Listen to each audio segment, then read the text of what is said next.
Sitting here at the Tesla superchargers at the Biltmore, and I was thinking to myself, I think I've done something that no one else has done yet, because I searched all of YouTube and nobody's even mentioned it yet, so I figure I'll be the first to go ahead and make this video.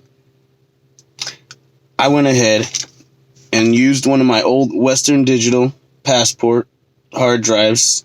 It's a 2 terabyte. I used Partition Magic, which was a free app you can download on your Windows computer, to format this into FAT32. So that's exactly what I did. And then I went ahead and plugged it in my car after naming a folder in there, Tesla Cam. Plugged it in, and it does take it takes a second, little time to get started, but it still does show up in the upper corner that you have your dash cam available as soon as the hard drive loads. It just takes a little longer to load.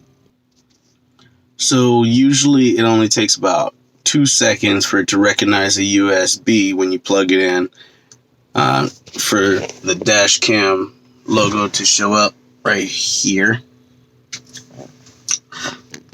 This one, when you have a bigger hard drive, it takes a little bit more time, so it took, I think, about 45 seconds, which seems like forever if you're used to it just plugging in and turning on. But at the same time, now you can actually format it. Maybe half of the hard drive is now storage for music, and the other half is formatted for DashCam and Sentry Mode and everything else. But I think with using these bigger hard drives that are able to just use one USB plug, like the Western Digital Passport, that should be able to go ahead and record all 3 cameras and not get full very quickly at all until they give us access to more of the cameras and data. But until then, I think I've solved at least one problem.